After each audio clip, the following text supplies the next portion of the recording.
Wednesday afternoon and it's time for a little dinner for two, maybe a little pasta, but I'm not settling for the old bag of dried spirals today. No, I'm kneading this brother from scratch. In a big glass bowl, 1 1/4 cups of flour will suffice for 2 servings, but if you want to make this flour into an actual meal, then we've got to get some eggs from the Easter frat house. We've got Fred the Frog, Springtime Rain, Peaceful Fern, Humpty Dumpty with the Fat Rumpy, and what was supposed to be the old Crimson King but ended up looking like Chumbawamba. After careful consideration, I think Chumba's gotta go, he's scaring the children a little bit. Make a well in the middle of your flour and then split the freak's head open. For the second sacrifice, I think I'll choose Springtime to bless our Auckland weather in this rambunctious time. Pinch of salt and a glug of olive oil. Use a fork and whisk the eggs from the center, gradually bringing in bits of surrounding flour so we get from slurry to McFlurry to rock from a quarry. In other words, we want this to gently thicken until we have a solid dough. Don't be scared to use your fingers. I added some extra oil because it wasn't doughing up. Now cling film it, let it rest in the fridge, because after a hard time of being battered and tussled, it'll be quite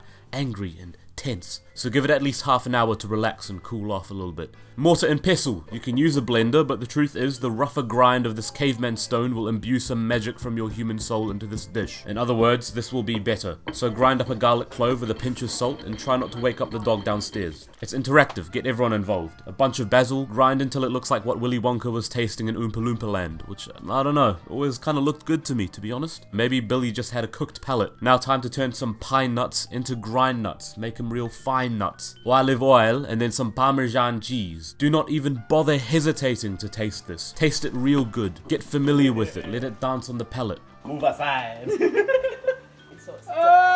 Pasta time. Roll out the dough flat and floured. Hang it out and fold. And then slice into ribbons, and when you unfold it, they should become pasta strands. Now that's what I'm chatting about. Don't worry about all the spillage. I always sanitize every part of the bench top. It's food safety, man. Come on.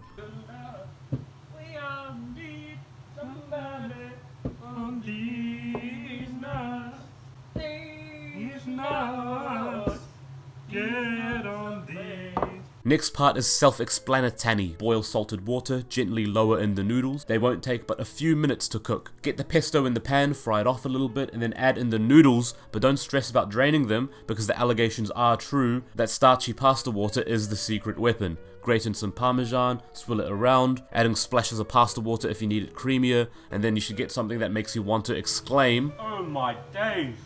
Plate up with, you guessed it, more cheese, and then pat yourself in the back. And then eat. That is